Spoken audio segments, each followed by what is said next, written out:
見到阿孫博士啊，孫博士，Hello，我你好，今日你好。好多謝你啊！今日抽空同我哋做個第四堂，就未夠，就差唔多夠鐘，咁咪等2分鐘到啦。咁啊，阿 Morris Lee 咧佢就會做少開場白，咁跟住我講兩句，咁啊到時時間就交俾孫博士啦。咁你何博士，多謝你，多謝你。咁啊鼎鼎大名嘅孫博士，好多謝今日抽空。客氣客氣。仲有1分鐘到，咁咪好，啲人到時一路會上線㗎啦。咁啊，我哋好，過去嗰三課都好踴躍，只係我哋即係呢個節目啱開始咧，咁咪慢慢多啲人會知道，咁我哋就廣係，泛地send 出去嘅，咁通知好多朋友啊，或者即係我哋自己大信本身啊，或者本身嘅會員嘅朋友啊，都會參加嘅。咁啊，希望大家從各位啲專家學到啲嘢啦，係咪？呢個係多啲交流下。我哋就係一個好 free 嘅一個平台啦。咁啊，啊，阿摩利就可以開始得啦。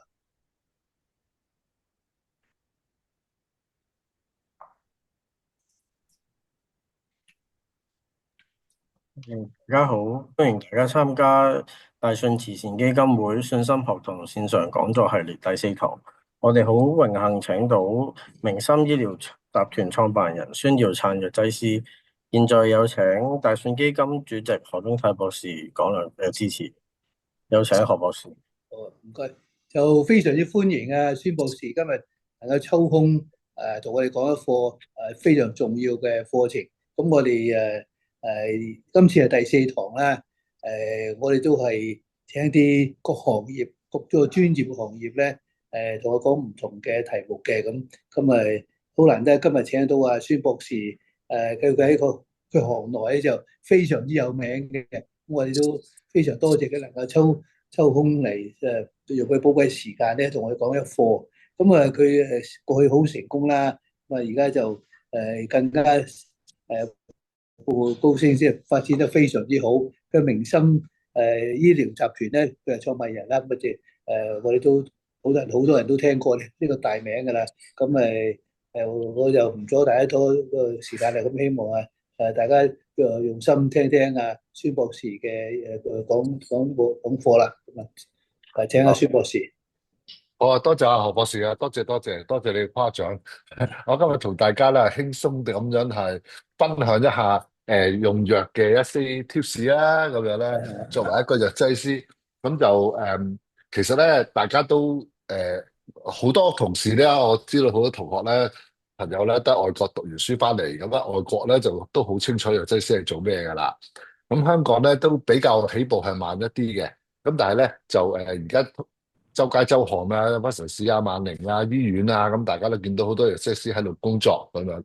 咁啊，其實藥劑師嘅工作係好廣泛嘅，好似工程師咁，哇，分好多好多範嘅。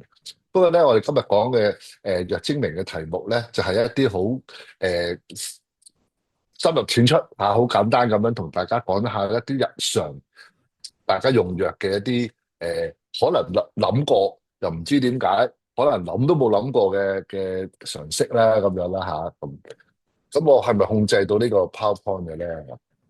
定係我自己放我自己個 PowerPoint 咧？好清楚啊，好清楚啊，孫博士。啊，好啊，好啊。但係而家我點樣撳個 slide 啊？係咪我自己放我自己嗰張 slide 啊？啊，得啦，得啦，得啦，得啦。咁咧就其實咧，我哋話簡單嘅但係好重要嘅基本概念咧有幾樣嘅。第一咧就係藥物過敏。咁藥物過敏咧係一個好嚴重嘅問題嚟㗎。咁但係咧有好多時咧有啲人誤會咗一啲不良嘅藥物反應咧，以為係藥物過敏。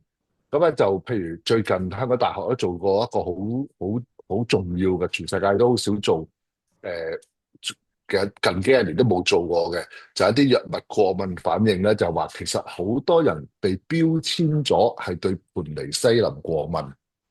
其實喺醫管局好多間醫院嘅一齊努力之下咧，就再去我哋叫 re-challenge 啊，再去挑戰佢係咪呢個病人係對盤尼西林過敏嘅時候咧，原來唔係嘅，只係好多病人以前食過一啲抗生素或者食過啲消炎藥，覺得有少少身痕咧，佢就同醫生講：哎呀，我對盤尼西林過敏啊咁樣，咁佢就講咗一個錯誤嘅信息。咁但係呢個咁嘅錯誤信息，一旦因為而家醫健通啊嘛，每一個病人咧喺政府醫院睇過醫生之後咧，都會有你個電子記錄咧上載咗去雲端，咁其他醫生睇嘅。咁但係盤尼西林咧係一個好用嘅消炎藥嚟嘅抗生素嚟嘅。如果一旦要避開呢隻抗生素嘅話咧，就可能用咗啲冇咁有效，或者係相當貴100倍嘅抗生素咧先搞得掂。咁所以咧，藥物過敏咧係一個好被廣泛係咁噏嘅嘢，但係其實係唔係真係過敏咧？咁啊，其實好多時咧，嗰啲係一啲我哋叫不良嘅藥物反應嚟嘅啫。咁啊，第三同佢息息相關嘅咧，就係藥物嘅副作用啦。咁好多時咧，一隻藥咧會有好幾個副作用嘅。主要嘅作用，我哋用呢個作用嘅時候咧，我哋就話佢嘅作用啦。我哋唔用佢嗰啲作用咧，佢都存在嘅喎。咁我哋叫副作用啊。咁我哋一陣會詳細啲再去講嘅。咁藥物嘅副作用咧，即係有分得好嘅同唔好嘅。咁所以咧就有一啲叫不良嘅藥物副作用，基本上係人都唔中意佢噶啦咁樣。咁啊，最後咧就好多人都未必淨係食一隻藥咁簡單啦。尤其是年紀越嚟越大嘅時候，食藥越嚟越多啦，咁樣藥同藥之間咧就會有衝突嘅。咁啊，點樣衝突法咧？好多種唔同嘅衝突方式，我哋一家都會簡單咁講一下。咁啊就好啦，咁啊就先講下藥物嘅劑型先啦，咁樣。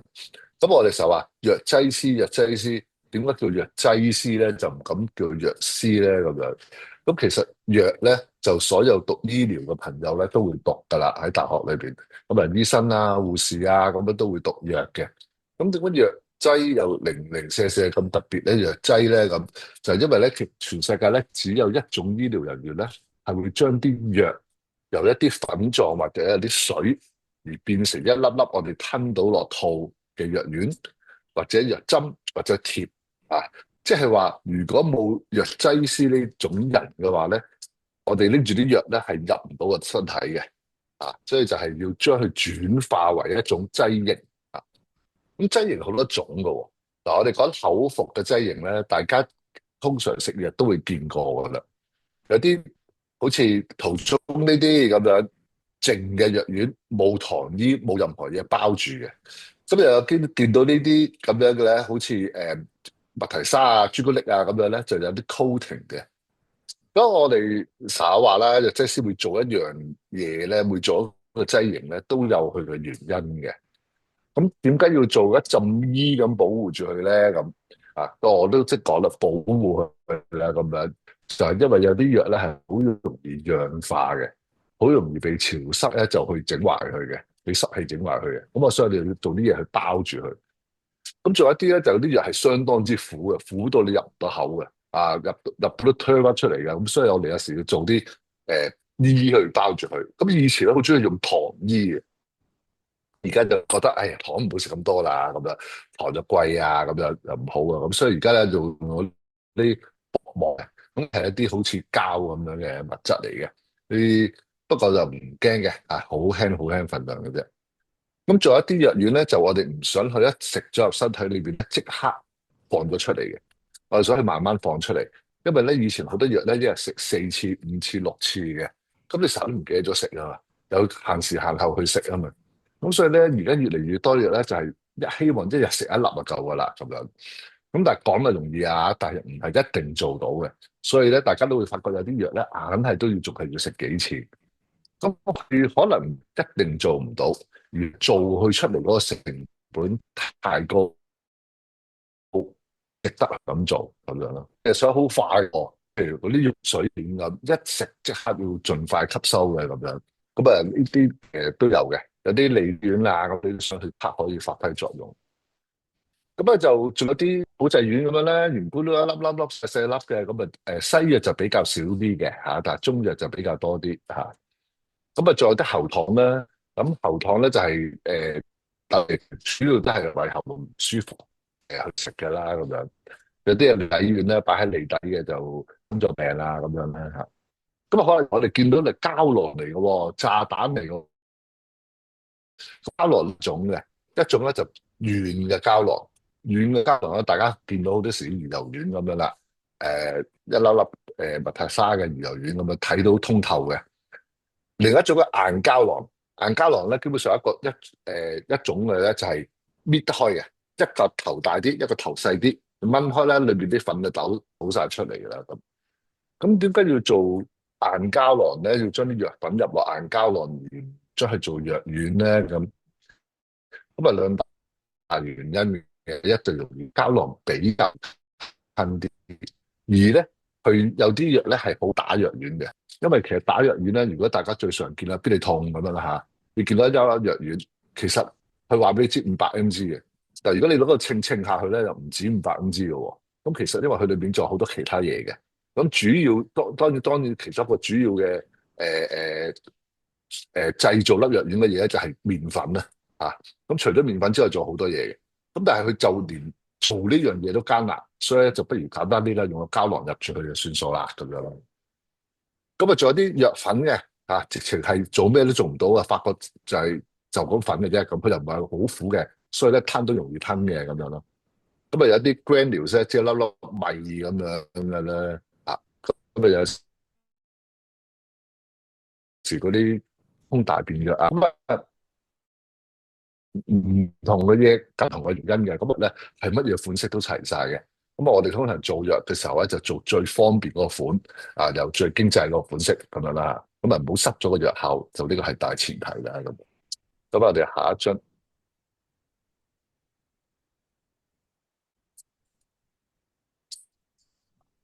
，OK。咁啊，液體咧，頭先我哋講服係固體咧，咁啊，液體都好多種啦。我哋係通常細路仔或者老人家食嘅咧，我都會用液體嘅，用啲食咧咁。咁其實咧1、2、3、4、5、6、7、8、9種、10種嘅液體都分咁多種。咁咩叫 liquid 咧？咁樣就係嗰隻藥嗰樽藥水裏邊咧，基本上係得個藥嘅啫，冇咩其他嘢嘅。咁呢啲都少嘅啊。咁 solutions 咧就最多啦，就係將啲藥如果係溶得喺水裏邊嘅咧，咁我哋叫 solutions。drops 咧就通常係俾啲份量要好精準嘅。唔知大家有冇留意一個 drop 啊？嗱，醫生同你講食10個 drop 啦，食10滴啦，咁一滴係幾多啊？嚇，咁其實咧一滴咧係我哋1個 ml 嗰度有20滴，即係一滴咧係0.05個 ml 啊，咁樣我哋用咁計，即係要好精準。咁當你幾時用到咁精準啊？咁通常都係啲 BB 仔啦，啊，咁亦有時咧係有啲精神科藥物咧，佢都要用到好精準嘅，啊。咁啊 Lintas 同 Elixir 咧，但係裏邊咧有啲酒精嘅，少少酒精成分喺度嘅，因為嗰啲酒精係幫啲藥會溶得好啲咁樣。不過有啲藥好苦嘅喎，或者細路仔食嗰啲藥咧，細路仔唔中意食藥水噶嘛，咁你係都要加啲糖漿落去，等佢好味道啲啦嚇。咁你嗰度燒 mixture 就係係好係水嘅，咁咧但係所以咧，你有時有啲咳藥水係記住奧運佢先好食啊嗰啲，因為啲藥咧唔係好溶水，佢其實咧係裏邊咧鹼浮住佢咁解嘅啫。咁有時浮得唔好好嘅，咁我哋叫嗰啲叫做 suspension 啦，我哋再加多啲浮起去。通常咩情況係咁咧？抗生素。如果大家有細路仔食嗰啲抗生素，一樽奶白色嗰啲熬到好暈，叫擺入雪櫃攞出嚟嘅時候熬暈佢咧，嗰啲係嗰啲抗生素，佢冇辦法就咁溶晒水嘅完全。咁咧就咁所以就有一啲叫做 powder for suspension 啦。佢未溝水之前咧，佢係粉嚟嘅，但係你就咁食個粉唔得嘅。一定要開咗水，佢先俾佢溶咗喺啲勉強溶咗喺啲水裏邊咧，先食落去嘅咁樣。咁啊，好似口服液體有好多嘅。我哋下一張。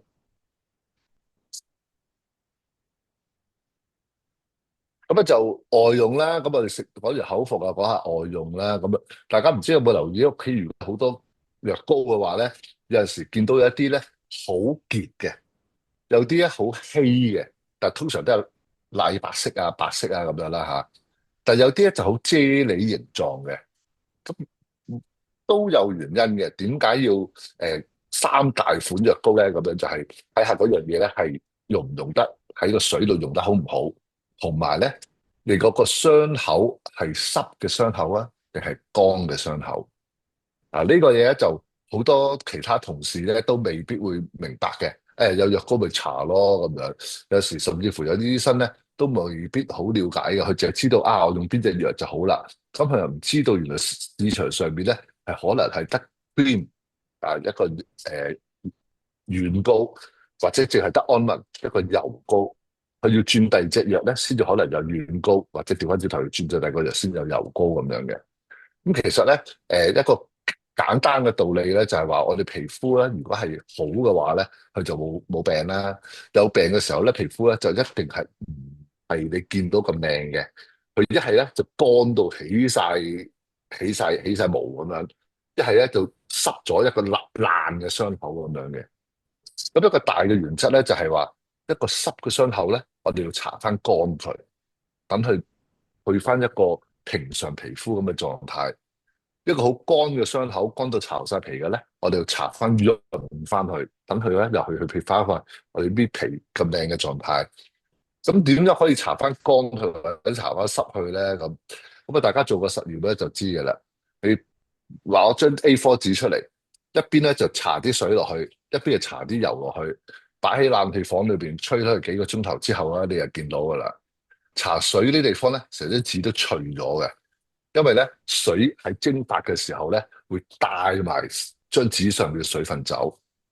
油膏咧，你搽咗啲油落去嗰度咧，嗰張紙咧，冷氣吹起幾個鐘頭咧，佢都唔會脆嘅，好潤嘅。就因為油咧就 keep 住啲油，keep 住啲水分喺個皮膚裏邊。所以咧，就如果我哋個傷口係乾嘅咧，我哋搽油膏啦；如果傷口係濕嘅咧，就要搽水膏啦，就即係嗰啲乳液啦。咁啊等個傷口可以快啲乾翻。個傷口唔去翻一個平衡嘅狀態咧，你搽乜嘢抗生素，佢都係唔會好嘅。咁啊，再我哋而家好多貼噶啦，好多止痛膠布啊，咁都係用貼劑嘅。貼劑嘅好處咧，就你貼咗落去咧，佢有成日嘅功效，佢慢慢滲落去。咁你睇佢好簡單嘅喎，咁當然有啲好簡單嘅，有啲譬如我哋街賣嗰啲一蚊塊啊，即係十零蚊有10塊嗰啲咧，好一張咁薄嗰啲咧就好簡單嘅，佢就上面蘸咗一層藥膏，等佢慢慢滲入身體嘅啫。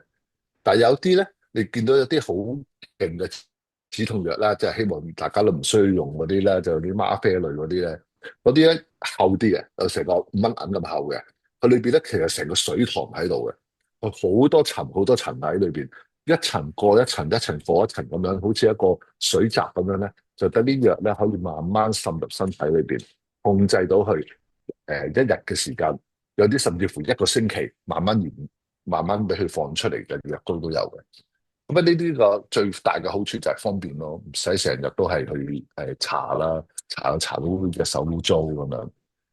咁仲有一啲外用藥咧，我哋都見到有人用啦，BB 仔都會用啦，譬如嗰啲塞藥咧，就係塞大便啦，通大便嘅塞藥啦。咁老人家又會通大便，BB 仔又會通大便咁樣啦，或者痔瘡嘅塞藥啦，痔瘡嘅塞藥都有，婦科嘅塞藥都有嘅。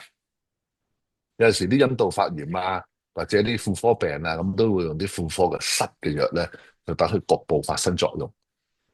我哋嘅用藥嘅原則咧，個藥劑嘅原則咧就係話，因為藥食咗落身體咧會走勻全身。如果我哋只需要去產生局部作用嘅話咧，我哋盡量都唔好俾佢用食嘅嘢，就喺局部嗰個地方需要嗰個地方就喺嗰個地方用藥咁就得噶啦。譬如眼藥水，淨係滴個眼咯；你耳仔發炎，淨係滴個耳仔咯。咁盡可以咁樣做，就盡量咁樣做，就冇話啲藥去喺其他身體嗰度，因為我哋講過，任何藥都有副作用嘅。咁啊，下一張。咁啊就打針啦，咁啊香港人咧就往往都有個諗法嘅，就係打針快啲好咁樣，打針係特效噶啦，打針就神仙嚟噶啦。咁我哋中國咧以前咧都係內地都係嘅，一入醫院號都未掛就幫你吊針先咁樣嘅。咁啊而家就唔準啦嚇，咁啊至而家就要啲三甲醫院有醫生望過先準開始吊針啦咁。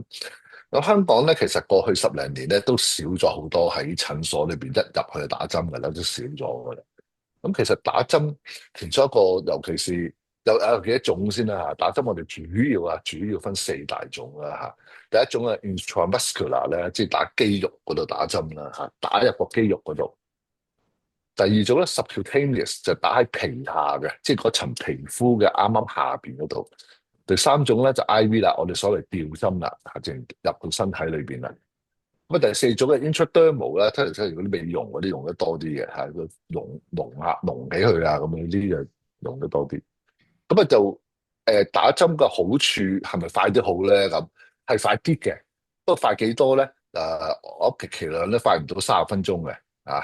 咁啊打針係咪勁好多咧？咁就如果我哋係打 IV 嘅吊液咁咧，就真係勁噶。咁同埋咧入咗去冇得掹噶啦，打錯針。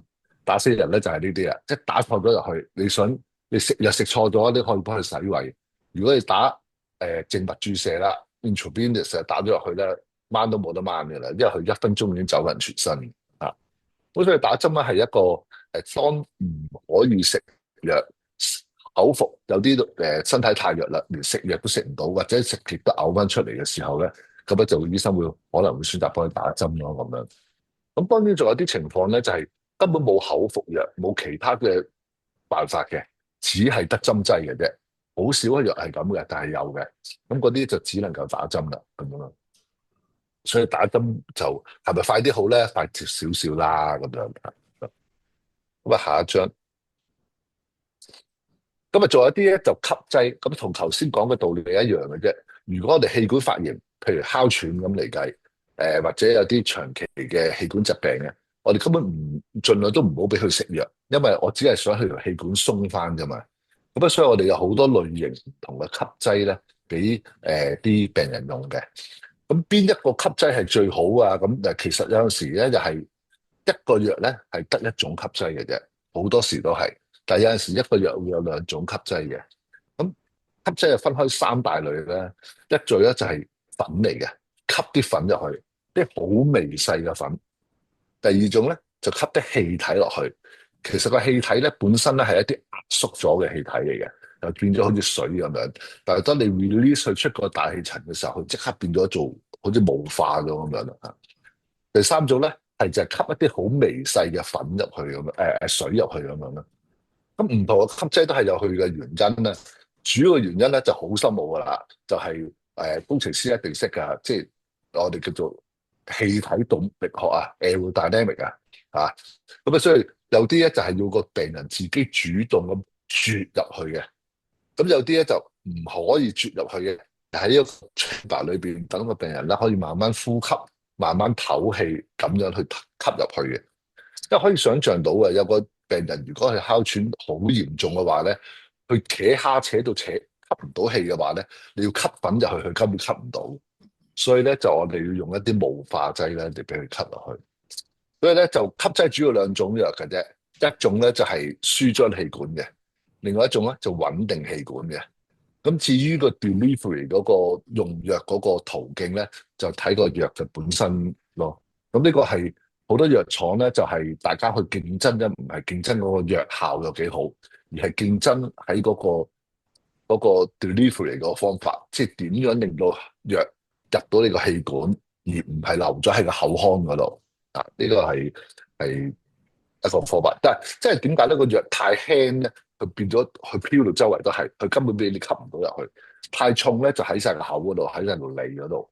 咁咧就呢個Aerodynamics咧就嗰啲都係啲人嘅我哋啲師兄師姐啦，佢哋讀博士嘅時候咧，先至去研究某一種氣劑嘅啫，窮一生之力去研究一個氣劑嘅，佢哋都係。咁我哋一個。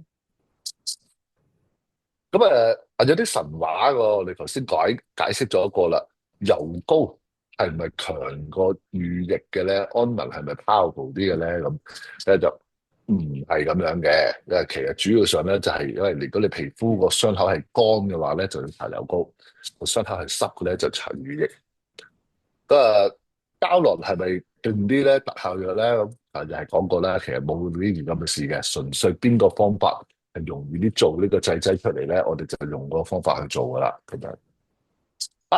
眼藥水又可唔可以滴落喺耳仔嗰度嘅咧？咁樣呢個問題咧就睇邊隻眼藥水嘅。咁大家咧，如果醫生俾咗你支眼藥，俾一支眼藥水你嘅時候，叫你滴眼，你梗係去滴眼啦。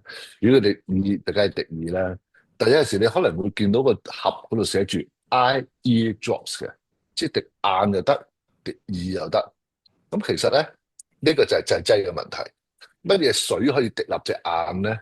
就係如果你滴錯咧，你隻眼會好澀嘅。好簡單嘅，你翻屋企今晚洗面嘅時候，潑啲水入隻眼咧，你都會覺得好澀嘅。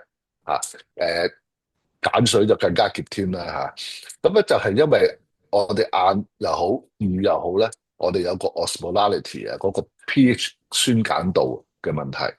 如果你酸鹼度唔平衡咧，你就刺激到隻眼咧，隻眼就狂分泌淚水，因為你刺激佢啊嘛。咁耳仔係一樣嘅，有個 auto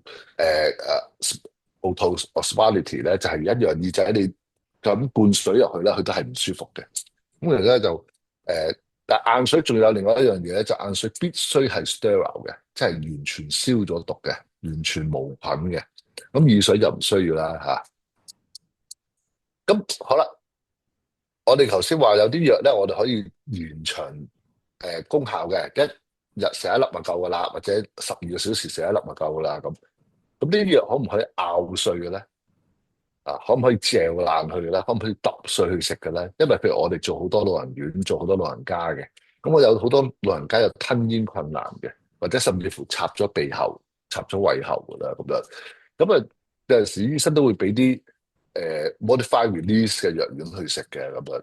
咁啊有啲老人院咧會剝碎佢嘅喎咁樣，啊因為佢胃唔到啊嘛咁。啊其實咧係絕對唔理想嘅，因為咧。話到明係 modify release 嘅話咧，即係話佢一粒藥咧係應該係平均咧喺24個鐘頭裏邊咧慢慢放藥出嚟嘅。如果你剝碎咗咧，佢就一下子放晒出嚟噶啦。即係你頭1個鐘頭咧就有咗24倍咁多藥，但係咧到夜晚咧就冇晒藥喺個身體裏邊。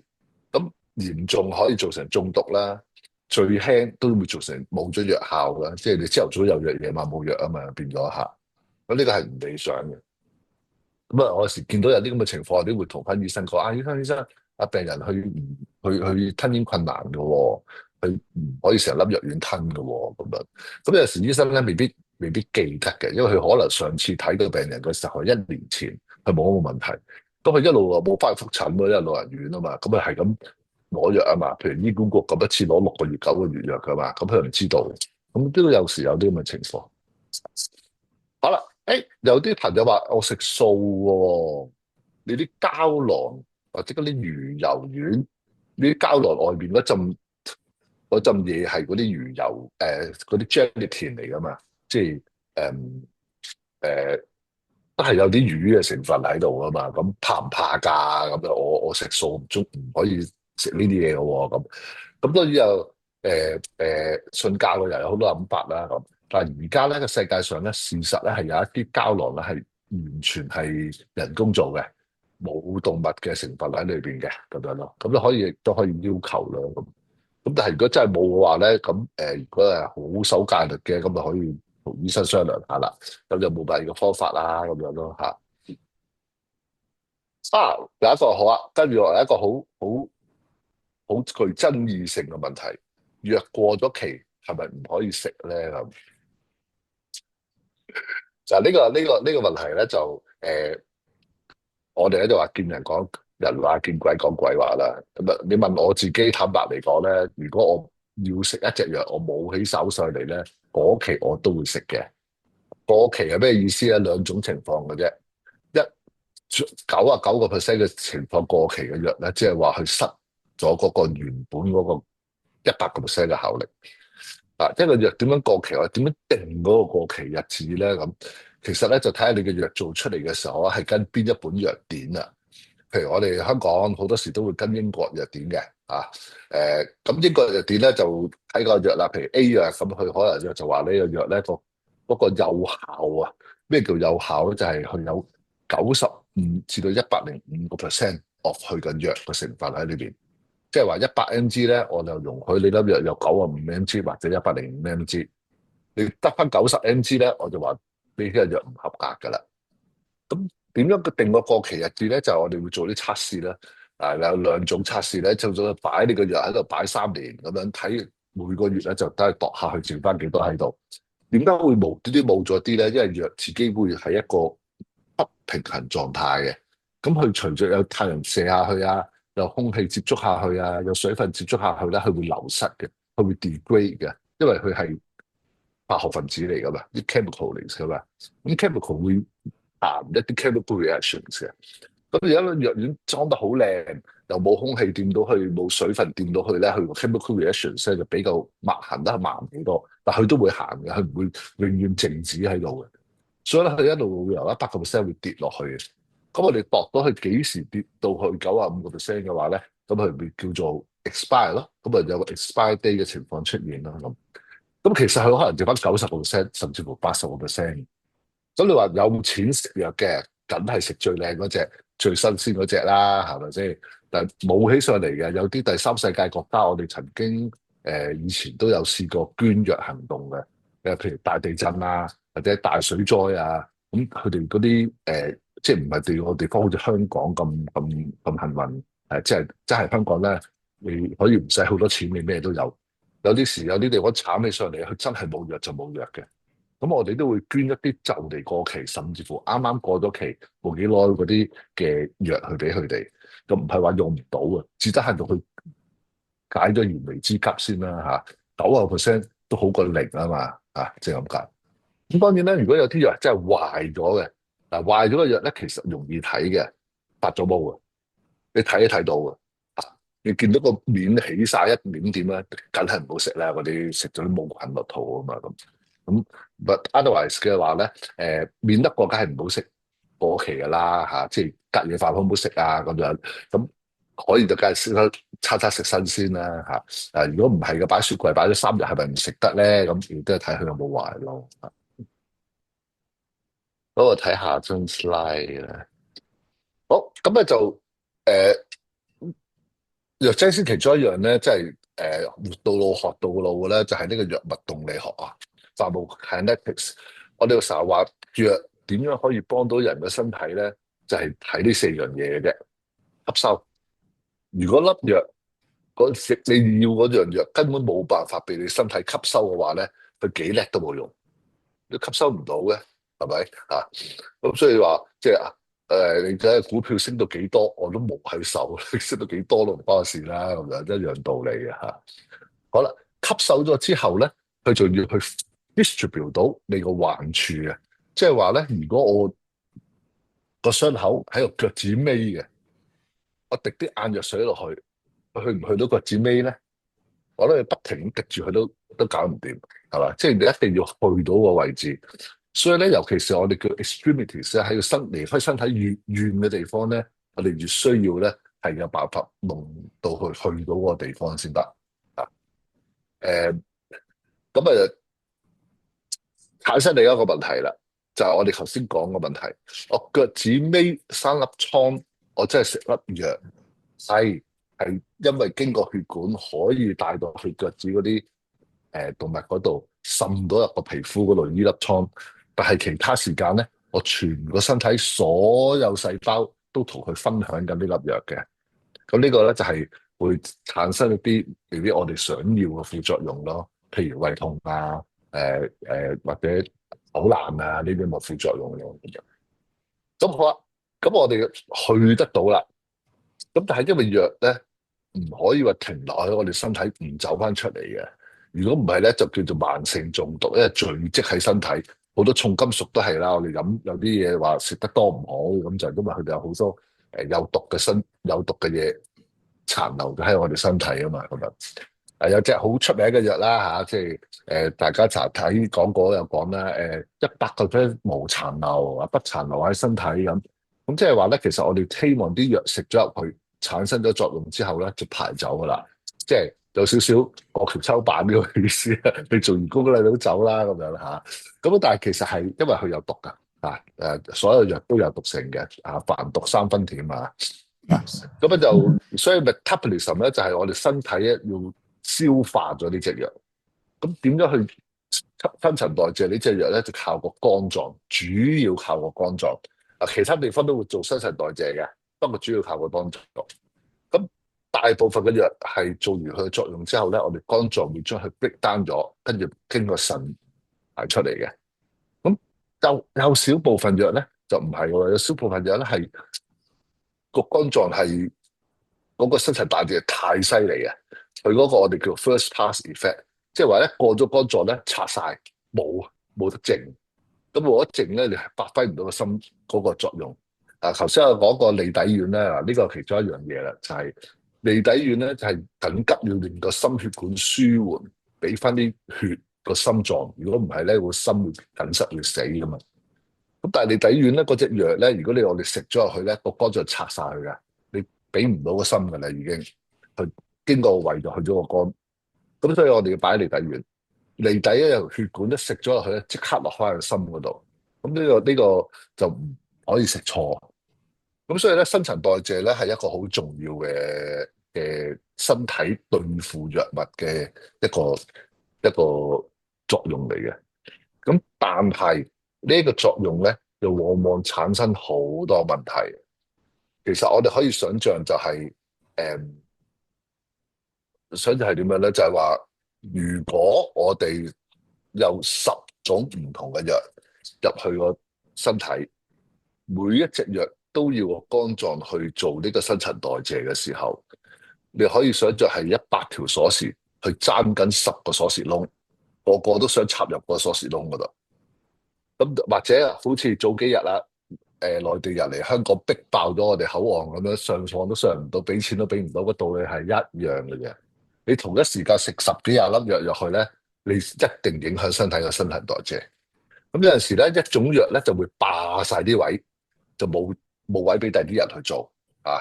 咁咧就有啲藥咪消化唔到咯，消化唔到入咗身體起唔到作用啦，或者中毒啦，個毒性太重啦，因為肝會幫你排毒啊嘛。所以咧好多 drug interaction 咧，藥物同藥物之間嘅副作用咧，嗰個相互作用咧，就喺肝臟嗰個 metabolism 嗰度咧發生咗嘅。咁呢個我呢啲係第日可以詳細嘅同大家討論嘅嘢啦。咁呢個亦都係大家可能有聽過話，我受唔到呢隻藥，我食呢隻藥冇用嘅喎，不但何博士食呢隻藥有用喎，好啱去食嘅喎，咁樣點解會有咁嘅情況咧？咁樣就唔係嗰隻藥平貴嘅問題，你食同一間廠都係咁樣嘅啦。就係咧，我哋人天生咧，我天生就冇阿何博士咁好質素嘅，所以咧我食啲藥咧就冇咁好作用。即係原因係點解咧？我冇嗰隻酵素去消化嗰隻藥。天生我哋個 genetic composition，我哋個遺傳基因裏邊咧做唔夠嗰啲酵素出嚟，你可以想象唔夠鎖匙窿俾佢插。或者咧，我天生咧好勁嘅，我有10萬個鎖匙窿嘅，任插唔勾嘅，啲藥一行到埋嚟，我就即刻消化咗佢噶啦，咁都有咁嘅情況。所以每一個人嗰個遺傳基因咧，就決定咗你對邊隻藥有效無效。嗱，現實生活裏邊咧，可能有啲朋友或者朋友嘅朋友都試過噶啦。唔好彩生 cancer 要接受化療。咁而家咧，幾廿年前咧就冇嘅，而家咧就全部都有嘅啦。你想接受化療，接受一啲好貴幾廿萬一劑藥嘅時候咧，醫生會叫你去做一個遺傳基因嘅測試，睇下你身體裏邊有冇嗰個基因，有嗰個基因咧，先至俾你食幾廿萬嗰啲藥嘅。冇咧，你多錢都冇用。朝都要落嚟啊！幾點啊？我諗9點半咯。係啊，我翻去同阿。所以咧就基因啊，亦都控制注到我哋身體好多嘢嘅嚇。咁最後尾咧就排泄啦，因為我哋話就算新陳代謝咗去啦，我由 A 轉咗到 B、C、D、E、F、G 都好啦，我都想去排出身體，我唔想有任何嘢留喺個身體裏邊嘅。咁咧就睇個腎嘅功能啦嚇。咁如果腎唔好嘅，排泄得慢嘅，咁啊一定會傷腎啊。所以咧我哋話有啲人話食西藥會傷肝傷腎。其實係有啲根據嘅，如果你腎唔好，咁我醫生咧就會睇住你個腎功能咧而俾藥你食嘅。咁啊好明顯嘅，Covid 嘅時候最明顯噶啦。Covid 嘅時候啲特效藥係幾好靠個腎去排嘅，所以咧知道咗之後咧，就所有人咧即刻要做一個腎功能測試先，睇下你嘅腎功能有幾好，佢先決定俾唔俾嗰隻藥你食咁樣咯。咁啊下一張。咁啊，我簡詳細啲講一講吸收啦。嗱，吸一粒藥丸入咗身體裏邊咧，唔係話就咁會吸收咗嘅。其實一粒藥丸入咗身體裏邊咧，好簡單。佢第一件事咧，要吸水，喺個胃裏邊吸咗啲水，或者係腸裏邊吸咗啲水，跟住爆開去，成一粒丸嘣咁爆開去，爆開咗裏邊咧，就嗰啲藥就開始溶落去啦，溶喺個胃液或者喺個腸嗰度。溶咗之後咧，先至可以喺個胃或者喺度腸嗰度咧，個十二指腸嗰度咧被吸收嘅。咁你唔係食㗎，咁點啊？咁皮膚啦，咁皮膚係一個好好嘅屏障嚟嘅，其實。不過咧就幾好嘅屏障都好啦，佢都會吸嘢入去嘅。咁你最容易見到嘅例子就係你游水，你游完一個鐘頭水之後，你手都開始好似見到茶茶地咁樣啦嚇。咁呢個就係因為其實佢已經吸咗水入去㗎啦，已經。咁啊，第三就係打針啦，咁樣，咁睇下打邊度咧？咁有以前啊，好多中意打 pat pat 噶嘛嚇。咁其實打 pat pat 咧就打 pat pat 嘅容易啦，因為好大嚿肌肉俾你打落去啊嘛。咁又打 pat pat 個冇咁好嘅地方咧，就係吸收比較難預算啊。你大嚿啲，大 pat pat 啲，細 pat pat 啲，脂肪多啲少啲，都有啲影響嘅啊。咁但係靜脈注射啦，IV 咧。就係最容易估計㗎啦，因為咧佢直接入血管，唔需要經過任何嘢，所以咧我哋話打 IV 嘅咧係100% bioavailable，完全吸收晒嘅，你唔需要去吸收㗎啦啊！所以亦都係一個最快嘅搶救嘅時候咧，都係會打 IV 嘅。下一張，所以 IV 係冇吸收嘅問題。咁第二日分佈啦，咁我頭先講咗啦，我去到腳趾尾咁啊，咁點咧咁樣啊？好，如果你個藥咧係溶水嘅話咧，就好容易分佈嘅，因為咧佢我哋身體裏邊咧血咧大部分係水嚟嘅裏邊嚇，所以好容易分佈。咁但係如果個藥係要溶喺脂肪嘅，溶喺油溶嘅話咧，我哋要靠一啲 fatty tissues，即係有啲油嘅組織咧，佢就會容易啲咁樣啦。咁有啲咧分佈咗佢啲地方，佢走唔翻出嚟嘅喎。譬如牙啦、骨啦、所以有啲藥係傷骨嘅。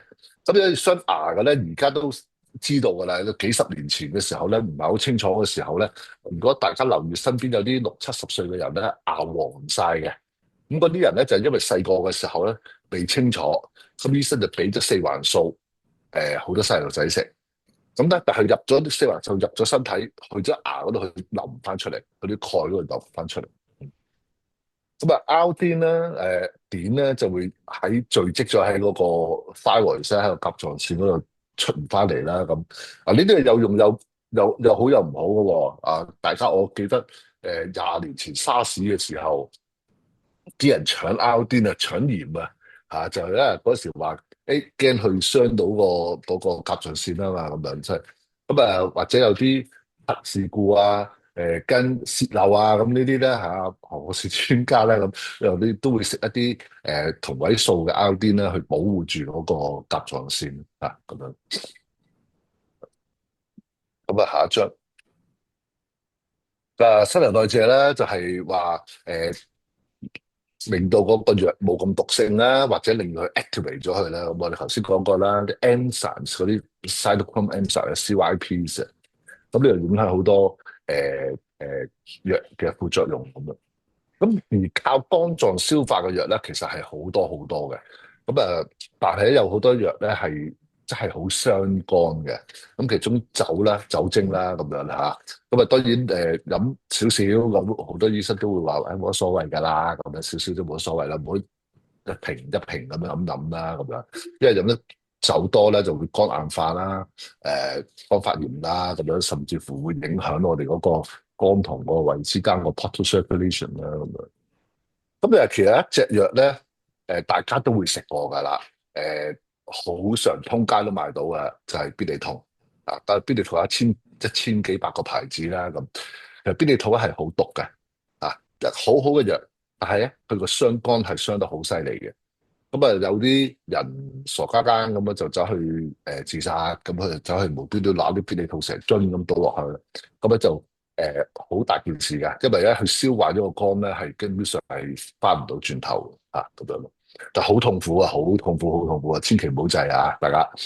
咁啊，正常人咧一日最多食4個 gram 嘅必理痛嚇，即係8粒，一般係500mg咧就8粒啊，千祈唔好食多。如果個肝唔好嘅啊，平時啊肝炎啊剩啊咁樣就更加避得都避㗎啦，咁樣咯嚇。不過最後尾講講咩叫 prodrugs 啊？有啲藥咧，你就咁食落去咧係冇作用嘅，係個藥自己係一個阿媽嚟嘅。你食咗落去咧，個肝臟會消化咗佢，變咗阿仔，個阿仔先會起到作用嘅嚇。咁呢啲藥就係食呢藥嘅時候咧，我哋要睇睇個肝功能好唔好先。如果肝功能唔好咧，食佢就係唔得嘅嚇。咁點解唔做咗個仔出嚟先俾人食啊？咁啊做唔到，即係如果而家科學未做到啊，要靠上帝做個肝出嚟，個肝先可以做到呢樣嘢咁啊。他日可能有一日做到噶啦，咁就而家 AI 咁進步咁發達，可能就對我哋製藥嘅咧就嗰個一日千里都未定嘅嚇。咁啊以前咧就做一隻藥出嚟咧係靠撞彩咁撞嘅，真係撞。點解話佢10年都做唔到嘅藥出嚟，呢撞唔到啊？即係好似我買六合彩買幾廿年都撞唔到咁解。有啲人買一次就撞到啦，我哋撞幾廿年都撞唔到啊！嗰啲叫 prodrugs。我哋睇下張排泄咧，兩種我哋都要排泄嘅。經過多新陳代謝嗰啲，我哋叫 metabolize 咧，又要排泄。有啲冇 metabolize 唔到嘅，成個分子喺度嘅，我哋都要排泄啊。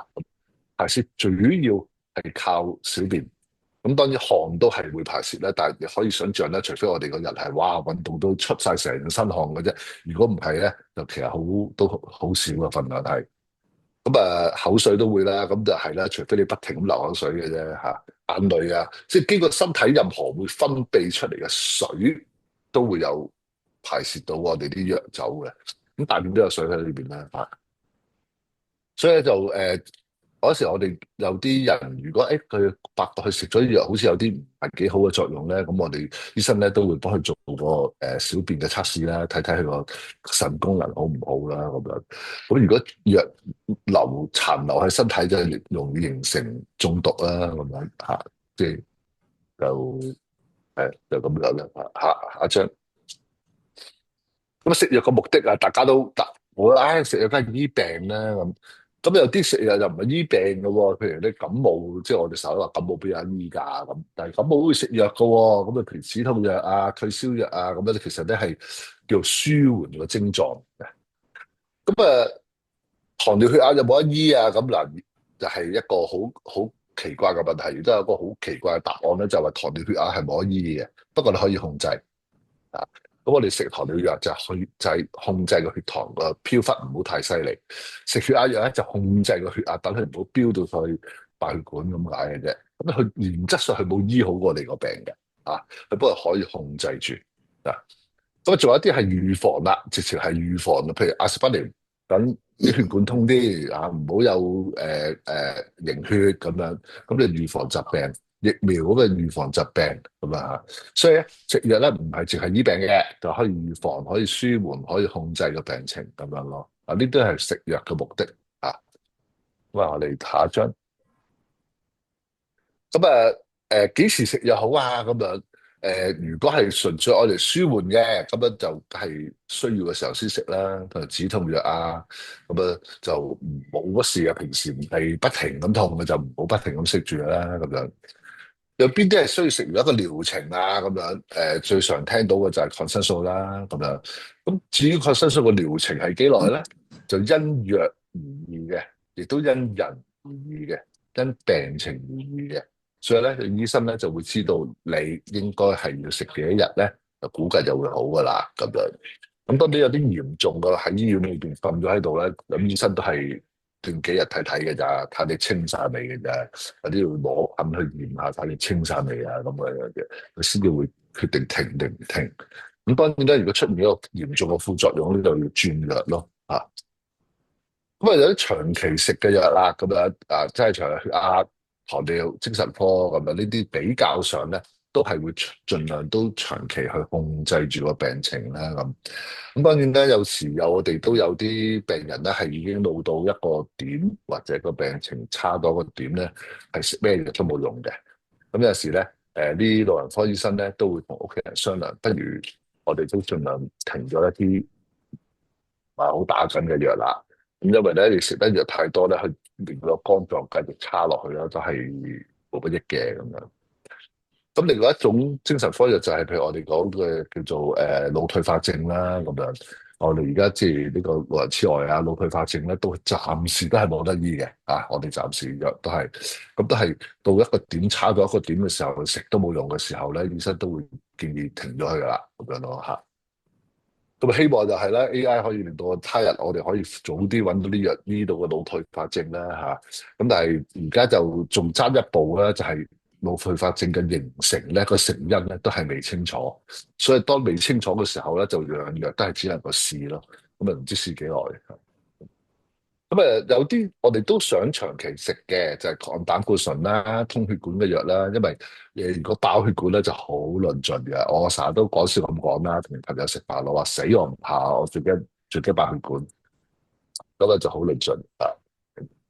所以就長期食咗就希望幫到啲血管通先啦嚇。好，咁下一張。咁唔記咗食藥喎，咁點算啊？咁樣得啦，即係呢個咧就因睇人睇藥嘅。一般情況之下咧，就如果你已經同下一劑藥差唔多時間嘅時候咧，咁你就唔好再補佢啦，就留翻下一劑藥先食，就唔好食 double 啊。咁咧就不過如果有疑問嘅話咧，就問翻你個醫生啦，或者就問個藥劑師啦，咁我哋大家都會清楚嘅咁都要知道你個病情啦，係咩事食呢個藥啦，咁樣咯咁就基本原則就係唔好話一忘記咗就即刻走去冚聲食翻頭先嗰粒藥，咁有時係冇所謂嘅但係有時就唔好噶啦，變咗你 double 咗個劑量嘅咁好，下一張。飽肚食定空肚食啊？如果冇注明嘅話咧，其實咧一般都可以食飽嘢食嘅。主要乜嘢事係咩藥係好想你飽肚食咧？傷胃嘅藥，基本上就好簡單，傷胃嘅嘢，消炎止痛藥啊、補血管藥啊呢啲係傷胃嘅。咁你食啲嘢先好食。咁乜嘢叫飽肚啊？咁唔係話都要食3碗飯先飽嘅咧你食幾塊餅乾都夠飽嘅，食碗粥都係叫飽嘅。即係啲有啲嘢啷啷個胃咁解嘅啫。咁好少部分咧，有時會見到一啲特別啲嘅殺菌藥咧，佢會叫你食啲油膩嘅嘢先食，即係食一餐中國餐先好食嘅，因為咧佢係靠油去吸收嘅呢啲藥都少用嘅咁空肚食啦，咁樣咩藥空肚食咧？主要就係因為食物會阻礙呢隻藥嘅吸收，咁我哋想你吸收多啲啊嘛，唔想啲食藥俾啲食物吸收晒就你吸收唔到啊嘛，咁所以咧嗰啲我哋叫做空肚食。所以咩叫空肚啊？空肚就係餐前至少半小時有時都夠噶啦，咁就1小時啦，1小時就保證空噶啦，咩藥都吸收晒噶，你要吸收到咁食咗嘢落肚之後咧，食咗飯落肚之後咧，大概要2個小時咧，個胃先會清嘅。咁就睇啲人咧，有啲人消化得快啲，咁早啲去到嘅，有啲人直腸直肚啊嘛。有啲咧食完硬係揞住唔消化嘅，咁一般餐後2小時咧，個胃咧都係已經清空咗噶啦。咁所以如果話空肚食嘅藥咧，就一般都係餐前1小時或者餐後2小時都 OK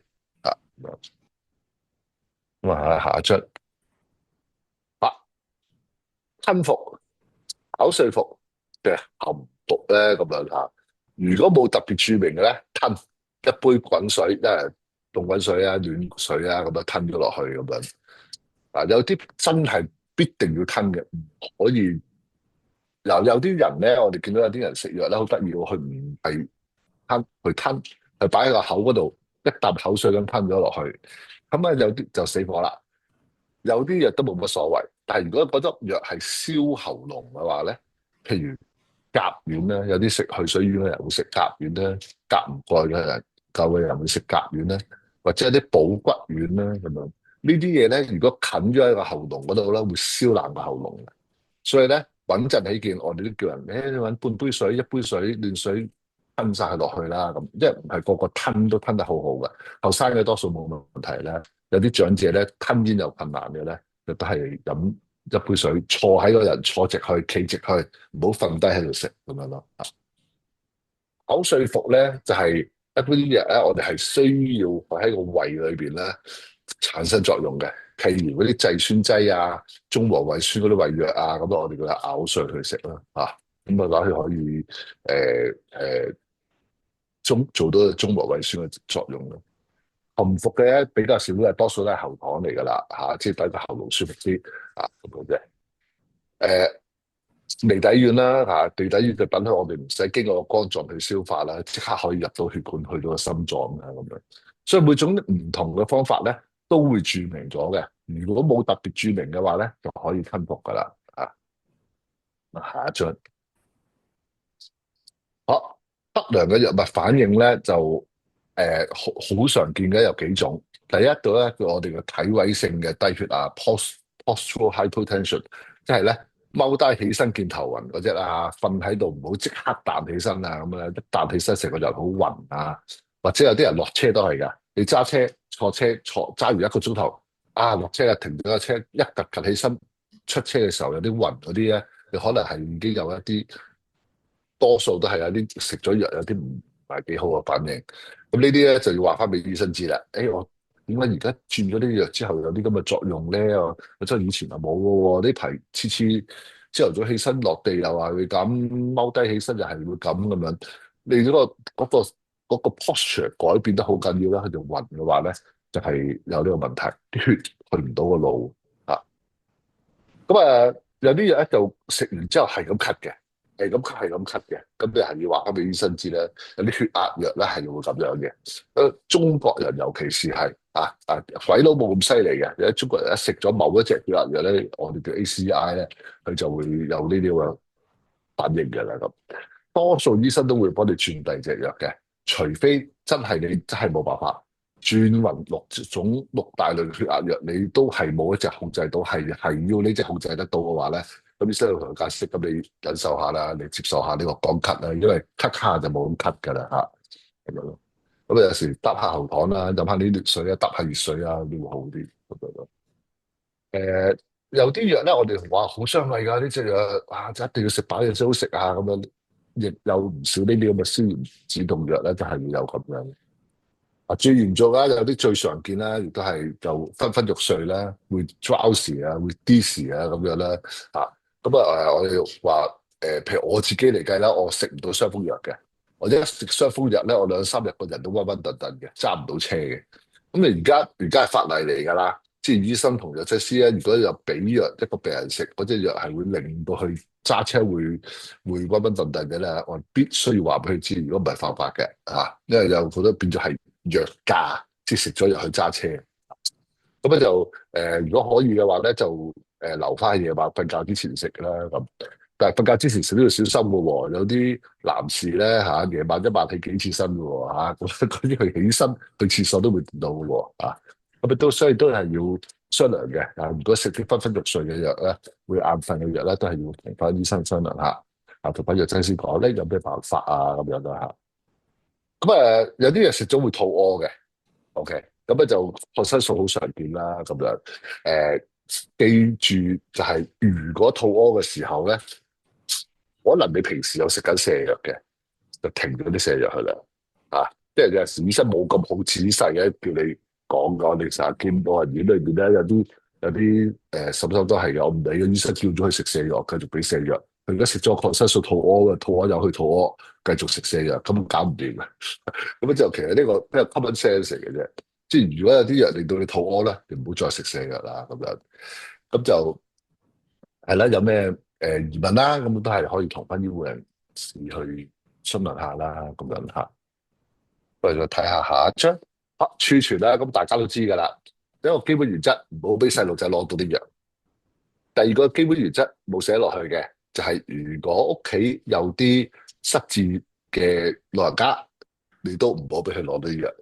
其實咧，我成日同朋友講咧，你當啲藥係你啲錢咁樣得噶啦，揾個緊要鎖好佢唔好俾人容易攞到佢，唔係第個攞咗佢食咗佢，你又冇得食佢又唔應該食咁如果有啲藥需要擺雪櫃嘅，咁寫到明要擺雪櫃嘅咧，就擺我哋普通擺雪櫃、擺雞蛋、擺牛奶嗰啲地方就啱噶啦，就唔好擺喺 freezer 嗰度咁咁就有啲咧就其實唔該擺雪櫃嘅，不過我哋都唔少朋友咧擺咗入雪櫃啊。我見到就係有啲糖漿啊。其實大部分嘅糖漿藥水咧係唔需要擺雪櫃嘅。如果你擺完雪櫃之後咧，你發覺用得一陣咧，個蓋扭開嚟嘅時候，咔嘅咧，其實一陣啲糖咧去晒個樽頸嗰度，啲糖已經走晒出嚟，crystallize 咗。咁個後果係乜嘢咧？你個藥水本身咧就靠啲糖去做防腐劑嘅，你糖唔夠咧，佢就防唔到腐。咁呢個藥水其實開始就發毛。咁就第三咧就係我哋基本上反對人哋將所有唔同嘅藥擺晒同一個藥袋裏邊，你就會食亂嘅。咁除非係咩咧？除非我哋專業人士幫你擺好佢嘅。有啲咩情況咧？老人院或者有啲需要人哋照顧嗰啲地方咧，外國同香港都有噶啦，會幫你所有嗰一餐食嘅藥擺埋喺一個格裏邊。咁嗰啲就有人照顧你嘅，就有人負咗呢個咁嘅責任。自己咧就盡量唔好亂咁將啲嘢擺埋一齊啦。藥丸擺埋一齊嘅話咧，你都要嗰個藥袋或者個藥格嗰度咧，要寫住裏邊有啲咩藥嚇。咁一嗱對自己知道啦，就係早餐食啊、晚餐食啊、食咗啲咩藥啊咁。二咧，其實咧香港都試過唔少噶啦，喺急症室裏邊收到個病人知道佢食錯藥，唔知佢食錯咩藥，咁咪點啊？只能夠抽血驗咯。咁驗都驗晒全世界藥出嚟㗎，咁我哋通常抽血驗佢哋驗下有冇啲精神科藥啊，有冇糖尿藥啊，有冇啲特別嘅血壓藥啊，咁嘅啫啊。咁所以有個藥名咧，唔係淨係俾自己知，係俾需要嘅時候俾醫護人士知道嘅。咁有效期咁講咗啦，即係每一版藥咧都會寫咗個有效期啊，每一包藥都應該寫咗個有效期嘅。咁但係有啲其實咧比呢個有效期更重要嘅。就係眼藥水，有啲人唔覺㗎，唔覺意啊，走去藥房買咗支眼藥水翻嚟潤下眼咁啊，滴咗2-3日冇事喎，擺咗喺度，過咗一輪又隻眼唔舒服啊，又攞去滴，又好似冇乜事，再擺一輪再攞去滴嘅時候咧，隻眼就唔舒服啦。就係其實咧佢冇留意啊，佢以為淨係睇下個眼藥水樽嗰個日期就係有效期，但係其實眼藥水咧一開咗個蓋之後咧，28日咧或者1個月度咧就唔用得噶啦，因為眼藥水裏邊嘅防腐劑係好輕微嘅。點解要咁輕微咧？因為防腐劑會刺激到眼，所以咧藥劑師做藥嘅時候會用佢最 minimum 嘅防腐劑去保護個眼藥水。過咗28日之後，過1個月之後咧，個眼藥水開始已經有菌噶啦，因為你打開咗個蓋啦嘛，你滴完一滴眼藥水出嚟，幫你 release 翻個樽嘅時候咧，空氣就入咗去。空氣裏面好多菌，大家都知道啦，所以眼藥水咧就記住開咗個蓋，寫翻個日子喺度，幾時唔好用啦咁樣。離底丸咧，一樽細樽玻璃樽嘅，開咗個蓋，見到裏邊有張錫紙喺度嘅，心臟心絞痛用嘅，開咗個蓋之後8個星期，我唔理你係日日開佢一次咧，定係淨係開咗一次都好，開咗個樽8個星期唔好用。買個樽新嘅，因為嗰個藥咧係已經冇效。嗱，呢個心臟藥冇效就大件事啦。佢唔係冇到，佢唔係變咗95%咁少啊，佢分分鐘去到0啊。因為離底丸有個好特別嘅特徵嘅，就係佢係我哋叫 sublimation， 即係佢由固體變做空氣，佢唔需要經過水呢個過程，唔需要經過液體呢個過程。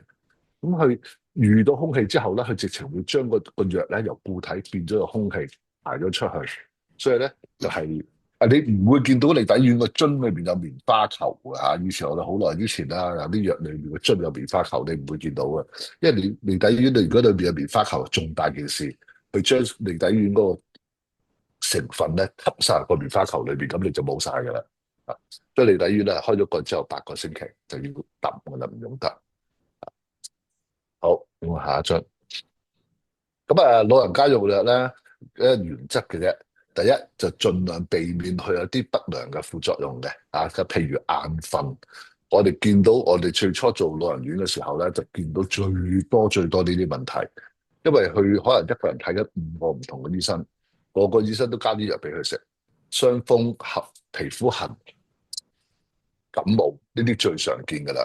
好多藥都會令到個老人家咧係眼瞓嘅。咁老人家眼瞓咧就會烏下啦，又記錯嘢啦，食錯嘢啦，跌親啦。老人家最驚就係跌骨折啦咁樣。所以咧，我哋第一個好重要嘅事就係盡量幫佢避晒呢啲唔應該有嘅副作用先。第二咧就係我哋睇睇佢個肝臟功能啦、腎臟功能好唔好，先至去睇下佢嗰個用藥嗰個份量咁樣啦。個 VD 係 volume of distribution 啦，即係一個大隻佬，一個瘦蜢蜢嘅新馬師曾咁瘦嘅，用藥個份量咧係絕對唔同㗎啊！第三咧就係成日講噶啦，多重用藥啊 polypharmacy 啊，而家我哋都仲見到一個老人家食緊30隻藥嘅，咁就因為香港嘅情況好特別嘅，即係一個就每一科係一個醫生，咁咧一個老人家咧分分鐘睇緊5個，閒閒地睇緊5個唔同醫生，就各有各自己出藥啊。嗰一個有咗傷風啊，或者有啲皮膚痕咧，落去樓下睇埋咧，嗰個咧再加咗10隻8隻藥俾佢。咁啊都幾論盡嘅咁。香港而家都催谷緊咧家庭醫生咧，咁外國行咗家庭醫生好多年嘅啦。即係你就算睇完咩專科都好啦，都翻返去個家庭醫生嗰度。咁佢就幫你睇翻住晒你食緊啲咩藥，就唔好撞到咁犀利嘅。咁同埋外國醫藥分家咧，所有藥都係要經翻，基本上經翻一間藥房去配咧。咁藥劑師亦都可以睇得到晒你所有嘅藥咧，佢亦都會可以把到個關咧咁樣。所以第四點咧就一個世界嘅標準嚟嘅，叫 Beers criteria，就係唔適當嘅用藥。老人家有好多藥係唔適合用噶啦。咁當然咧都係睇翻佢嘅肝功能同腎功能啦咁樣。Anticholinergic medications 咧就係一啲會知中文叫咩啦，即係令到眼瞓，令到收乾鼻水、眼水、鼻水分泌收乾晒嘅藥。咁呢啲嘢係我哋盡量避得到嘅都避啊。咁啊，因為咧其中一個最明顯嘅地方咧就係兩個啦，一個就係收乾咗眼水之後，老人家成日就係捽眼嘅，捽你眼好容易發炎。第二個咧，佢唔係淨係收乾分泌，所以咧皮膚會好乾，咁老人家周圍拗到周身損晒。咁啊呢啲又係我哋避得到，我哋盡量去避嘅嘢啦。咁啊 stop criteria 咧就係我哋去做用藥評估嘅時候一個方法啦，就係乜嘢情況我哋要停咩藥，乜嘢情況我哋要加咩藥，加得幾快，加得幾急。咁呢啲都係我哋停藥，亦都係唔係一定要即刻停咗佢嘅。有啲藥一即刻停咗佢咧，我哋身體會反彈。所以呢啲係一啲原則。咁啊，而家其實世界都好清楚噶啦，上網都有晒噶啦呢啲嘢。咁當然就呢個係一個挑戰啦，因為所有人都識得上網去睇好多資訊啦。咁我成日都講噶，對住工程師我就會講，我唔可以上網睇完啲嘢我走去起樓噶嘛。我唔可以上網睇完啲嘢自己去駁電線噶嘛，係咪？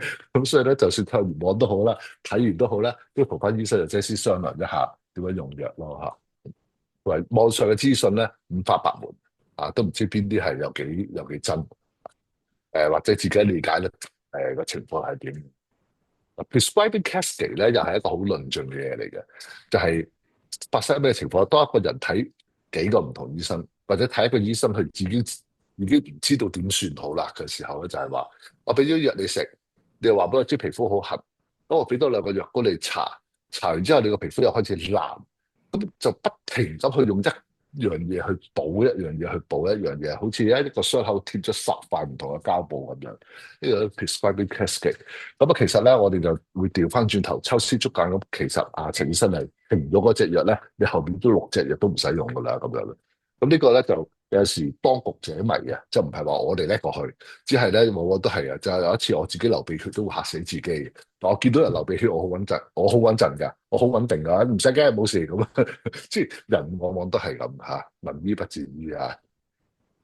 咁就對食好多藥嘅老人家咧，我哋都成日會幫佢做一個叫做 medication therapy management，即係話你食緊20隻藥喎，有冇咩衝突啊？點解食極都唔好啊？或者點解越食越多啊？咁樣，咁我哋睇睇，其實有邊啲藥係可以減啊，或者改啊咁樣。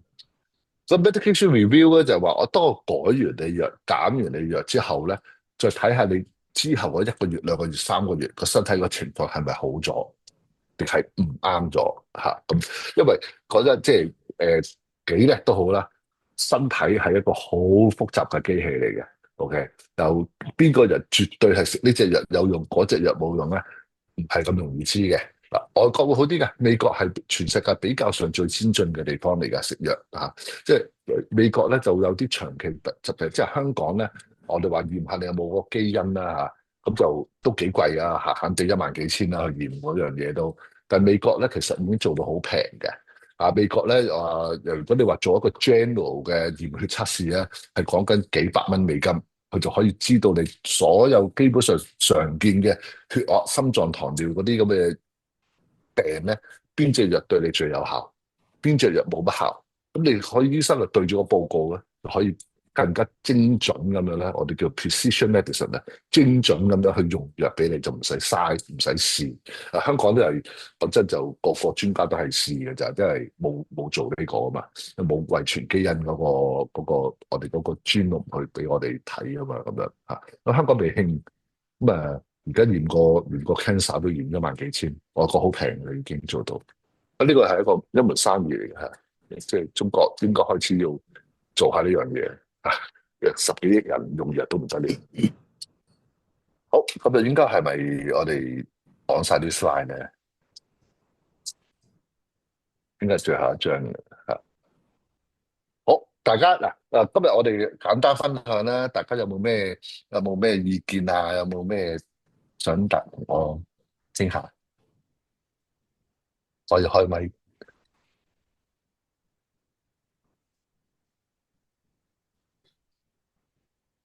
會有啲問題有冇成日有幾個何博士係有幾個朋友上線嚟問咗問題。不過首先我講就係我就可以話係獲益良多啊！即係孫博士講咗好多醫學上嘅資料、藥物上嘅資料。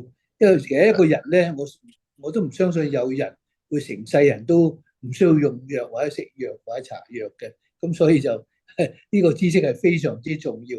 我哋每次一堂課完咗之後咧，我都擺上網度，希望多啲人會往後會睇到。咁其實我哋呢個係一個免費，大家隨時上網，個個人都歡迎佢上網去睇嘅攞嘅資訊。咁呢個希望係對社會我哋做多少少嘅出少少勉勵。咁難得請到專家嘅專家啦，孫博士今日講啲，大家好想知，即係我相信好多資料咧，大家都話哇，我第一次聽到喎，好彩聽呢個課程，即係如果唔係我都唔知啊咁。不過因為喺網上我哋都會擺翻上去嘅，之後都會睇到。希望我哋有機會又再聽孫博士同佢哋講課。不過我好似睇到有啲係有啲同佢好似係有啲嘢問，係咪啊 Morris？係啊，我見到Lily 有個問題嘅，都好多同事、好多朋友都問㗎啦，食藥係咪淨係用水咧咁樣？你可唔可以用咖啡茶或者果汁咧嚇？咁嗱，大部分藥咧都冇衝突嘅，除咗少部分藥。但係如果有衝突嗰啲藥咧，通常都講到明嘅。譬如最常見嘅咧係西柚汁啊。西柚汁其實香港我知道唔係好興飲嘅一樣嘢嚟嘅啫。外國就好興飲飲水咁飲嘅。外國人咧飲橙汁啊、西柚汁啊、提子汁啊，一桶桶咁買翻嚟飲嘅。咁當然咧最穩陣嚟計咧就梗係用清水啦咁樣嚇。咁就水喉水即係煲過嘅自來水啊，香港都好安全㗎啦咁樣。咁至於係熱水啊、暖水咧、連凍水咧，其實又係冇所謂嘅。會唔會令到佢吸收快啲、慢啲咧？因為除非你飲一大桶嘅啫，一杯水咧落咗個胃裏邊咧，就熱嘅好、凍嘅好都冇大問題嘅，睇你自己個人習慣啦咁樣。因為佢溶解嗰個藥咧都唔係好靠嗰一杯半杯水噶啦，咁只係最驚嘅咧就係西柚汁啫。即係其他都冇乜特別好差嘅大影響嘅咁樣。咁就我自己就咖啡茶我都可以送藥嘅，我冇所謂嘅嚇。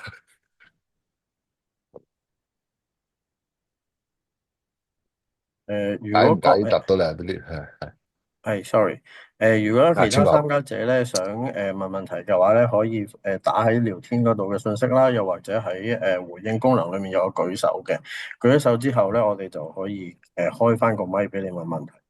咁然後又有多一個問題咧，就係關於問孫博士有關於呢個香港有呢個 telemedicine 嘅發展啦，同埋佢個 practice 係咪足夠應付香港嘅需要，同埋從而可以減低呢個公共醫療嘅負擔嘅。呢個問題好啊，Michael 哥。telemedicine 咧，嗱，香港咧最慘一樣嘢咧就嗱，內地都行得好快嘅。香港咧就局限咗喺個醫療法例嗰度啊，醫生嗰個專業操守嗰本紅簿仔嗰度啊。就因為咧香港醫生嗰本紅簿仔就話你冇望聞問切啊嘛，你都摸唔到個病人咧。原則上你冇資格睇佢嘅啊，咁香港就係基本上係咁樣，所以咧呢個係有啲局限咗呢個 telemedicine 嘅發展。咁但係咧就 Covid 嘅時候咧，就因為實在 Covid 太長啦，咁亦都係醫務委員會咧就開放咗少少咁多，開放咗少少咁多，就話阿 Michael 你係我嘅舊病人嚟嘅。你而家出唔到街攞藥啦，嚟唔到睇我啊！你嚟到你都唔好睇我，我唔想睇你啊咁樣。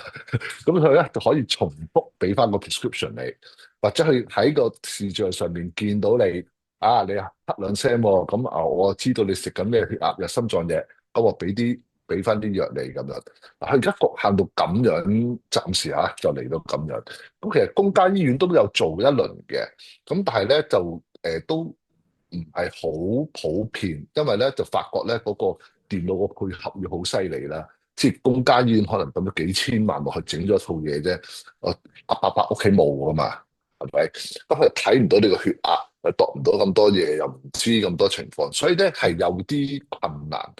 咁將來會唔會好啲啊？咁我相信隨住科技嘅發展啦，嗰啲 IOT 嘅越嚟越平啦，度完個血壓就即刻可以上到雲啦，知道晒啦咁樣，呢啲乜嘢咧係應該會好啲。但係我諗可能個普及性咧都係啲年青一啲嘅人嗰度，即係可能30-40歲、40-50歲嗰啲咯。如果好大好老嘅長者咧，都有啲難嘅。佢個醫生自己都未必夠膽，就咁睇就俾咁。咁當然都有啲好輕強嘅嘢咧，或者個病人本身自己唔係話好差嘅情況咧，都會得嘅嚇。我有個問題問一問下，可以嗎？可以啊，可以啊。係，我叫做 William 啊，係啊，好多謝孫先生今日嘅分享，係非常非常非常 relevant 同埋有用嚇。咁咧我就一路都好關注一個問題嘅，就係醫藥分家呢樣嘢，因為好明顯咧，醫藥分家咧當然又係好多好處嘅。咁呢啲唔詳細講啦，因為呢個我亦都唔係即係未有資格講。咁但係咧，我見到咧呢個嘅進展咧相對上慢嘅。嗱，我哋見到咧喺醫療界裏邊咧，開始先就唔肯接受海外醫生，而家又慢慢開放可以接受海外醫生啦咁樣樣。咁醫藥分家呢樣嘢，而家前邊個前景係點？孫先生可唔可以同我哋分享少少咧？我只能夠講我自己嘅期望同我自己見到嘅發展啦。但係好老實講咧，呢個係多少少一啲利益嘅問題嚟嘅嚇，就有人話過係因為香港唔夠藥劑師，咁呢個係攞嚟講嘅啫，即係話等於我去酒樓食飯啊，冇賣晒雞咁解嘅啫，你有人買我就有雞賣噶啦，係咪嚇？咁就其實你可以睇翻公共醫療咧，即係醫管局裏邊咧，嗱我哋咧成日都驚開口及着你嘅，所以醫藥分家呢4個字咧，我成日都你好少聽到我講嘅，因為一講就俾人鬧噶啦嚇。咁我哋就話醫藥就一家，不過就分工合作咁解嘅啫。咁你睇醫管局裏邊其實分咗幾廿年噶啦，醫生唔會俾藥你噶嘛，你攞咗張睇完醫生就落樓下藥房攞藥噶啦嘛，醫院嘅藥房咁樣。咁所以咧，其實分工合作咧就係政府不嬲都做緊呢樣嘢嘅。咁點解喺外邊唔做咧？咁樣就其實你話你去睇完一個私家醫生，你係有權力去攞張配方、攞張處方出去配藥嘅。香港人好多未必知道呢個權利嘅，其實係有呢個權嘅。有啲醫生咧，甚至乎好到咧寫埋醫學會咧，其實有封信俾佢嘅，有啲醫生咧會直情釘埋出嚟個 counter 嗰度話，你睇完病之後，你係有權問我攞張處方出去配藥嘅咁樣。咁啊，因為有啲醫生又好聽話，醫學會話啦，咁有啲醫生係佢本身係 surgeon 嚟㗎啦，佢都根本都唔係好靠啲去賺錢啦咁樣。咁當然有啲醫生又唔係咁諗嘅喎，佢又唔係諗賺錢嘅喎，佢係諗住阿 William 我幫你啦，你唔好周街去揾藥啦，我俾埋你方便快咁啊。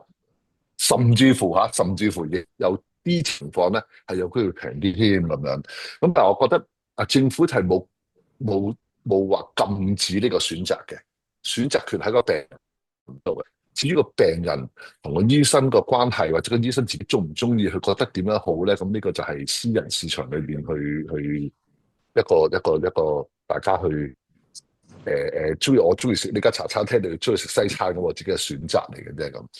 咁將來個發展點啊咁？我覺得個選擇權一樣都會留翻喺個病人嗰度嘅。因為你話你睇邊個醫生，你都有權去揀噶嘛。咁點解去咗政府醫院少咗咁多選擇咧？仲都阿爺埋單啊嘛。咁所以你嘅選擇梗係少啫。你自己揞錢出嚟嘅選擇就大咗㗎啦。咁樣。咁而家香港就行緊呢個開始落實呢個基層醫療藍圖啊 ，Primary Care Blueprint。咁呢度裏邊咧，亦都開始推行呢個社區藥房啦。咁即係話咧，佢鼓勵佢亦都開始慢慢將醫管局嘅藥單咧拱出去外邊社區藥房嗰度配啊。咁呢個對外邊社區藥房嘅藥劑師嚟講就係一個挑戰啦，因為你要多咗好多嘢做啦嘛。咁同埋而今時今日多咗好多嘢做嘅話咧，又生意做咧，你個責任亦相對亦都大咗噶咯喎。你啱啱有個藥劑師俾個病人告，就話佢俾咗個雞眼貼，去貼完之後咧就會佢有笪白色嘅印喺個頸嗰度咁樣，咁啊告唔入嘅，因為政府嘅專家、皮膚科專家出嚟講話都個盒都寫到明係有呢個副作用噶啦，因為你都同你講過啦，咁你個病人個情況唔同咁一樣嘅，就你出咗嚟配咧，就藥劑師亦都有多咗責任啦。咁所以亦都會開始好似我哋都買晒專業責任保險嘅，都好多錢一年嘅，成萬蚊一年嘅。咁就對病人好，大家都會明㗎啦。咁但係問題就係係咪政府去執行呢樣嘢咧？我相信政府唔會強迫執行，但係政府會鼓勵。而家做緊嘅嘢都係行緊呢個方向。好啊，好啊，多謝孫醫生。孫先生，我仲有下一個問題，可唔可以再問第二個問題啊？清啊，好，請講。係嗱，我哋買藥嗰度好多時候咧，就發覺藥好貴，咁因為咧有專利啊各方面，咁呢個合理嘅，因為藥廠花好多嘅 R&D，咁所以佢第一批藥貴係即係都可以理解啦。咁但係咧就慢慢佢個專利一過嘅時候咧，就可以開放俾其他廠生產，咁就所謂副廠啦。咁我想請孫先生，請問孫先生咧，即係食副廠嘅藥，買副廠嘅藥，其實係咪安全？其實係咪效果一樣嘅咧？安全咧就基本上都一定安全嘅。OK，如果個副廠嘅藥，譬如係以香港嚟計咧，因為香港衛生署咧有一個註冊制度嘅，任何藥我唔理你正廠好、副廠好，你都要俾香港經過衛生署去審批。雖然個審批唔係話好 detail 啦，而家嚟計，所以大家都可能聽過香港話想阿盧醫生話想，盧局長話想爭取香港做第一註冊港啊嘛。第一註冊港咧就會好 thorough 嘅啲嘢，但係而家我哋係第二註冊港，因為到第二註冊港咧，即係話美國認咗你啦，歐洲認咗你咧，我就認你噶啦咁樣。咁當然文件上去做翻咁解嘅啫。咁安全咧，原則上應該都係安全嘅。除非你嘅藥冇註冊嘅，咁你話喂，我哋都係第二註冊港啫喎，啲藥就算註冊咗，佢今批嚟安全，下一批都可以壞咗嘅喎，即係等於食物一樣嘅啫喎。我信你呢個農場啫喎，下一批雞蛋你可能有 Covid 嘅喎，咁呢個都係做事後把關嘅啫。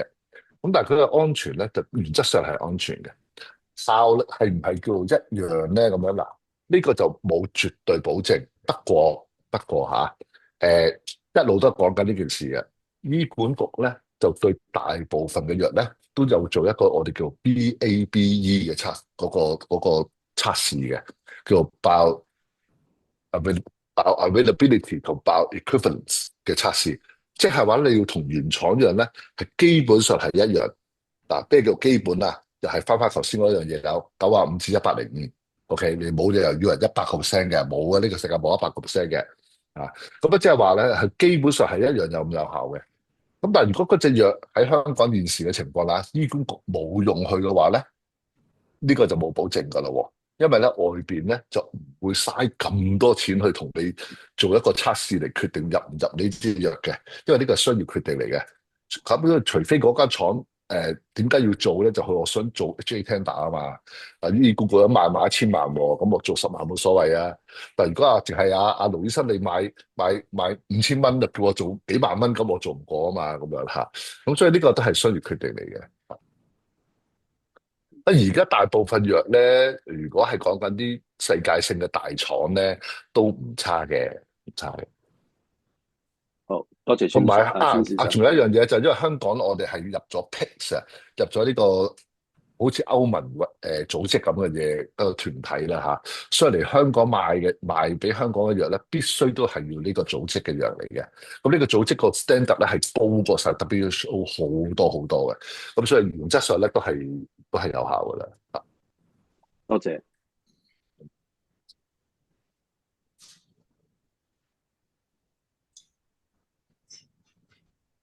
非常多謝阿孫博士講咗咁精彩嘅課程，同埋答咗幾個問題。咁啊，睇下仲有邊位朋友想問其他嘅問題咧？何博士啊，又係 William 啊。如果大家冇人問咧，我想找緊機會問第三個問題。我哋都係我哋一般好關心嘅，就係最近話咧，因為即係基於種種因素唔係好明啦，咁就香港嘅藥咧，特別係標靶藥咧係貴嘅。咁但係喺內地嘅時候咧，反而咧標靶藥咧係相對上平好多。咁有啲香港人咧就會覺得即係癌症嚟講一個長期嘅一個嘅爭戰啦。咁標靶藥好緊要。咁但係即係有時經濟能力啊各方面啊，咁係即係實在負擔唔到。咁我想請問孫醫生咧，即係孫先生咧嚇，即係 Peter 啦，Peter 係 Peter 嚇。阿 Peter，如果我哋咁樣進入去即係內地買內地嘅嗰啲經過審批嘅，即係當然唔審批梗唔好啦，但係經過審批嘅藥，咁係一樣同一個廠同一種款嘅藥嘅時候，但係價錢爭好遠嘅，唔知你個人意見係點咧？絕對係冇問題嘅。即係如果你有個病人係行得喐得走得，又可以翻到內地，有人陪你翻去睇睇嗰邊嘅醫生，攞埋香港嘅醫療報告翻去，佢肯賣俾你嘅話咧，真係平好多。而香港亦都有唔少 NGO 嘅組織咧，病人組織咧係會有人陪你翻去添嘅。即係我都認識有啲人係咁樣嘅嚇。咁點解會內地平咁多？其實好簡單嘅，佢有議價能力啊嘛。大陸14億人，香港700萬人，係咪？去買一次就買1萬樽，你香港一次買10樽20樽。多謝。非常多謝 Hello 阿孫博士，或者係今日到呢為止啦。咁就希望將來有機會我哋再請阿孫博士做我哋下一次嘅演講。咁因為非常之精彩，我相信好多都係想聽多啲呢方面嘅知識嘅。咁阿摩律師請你做總結啦。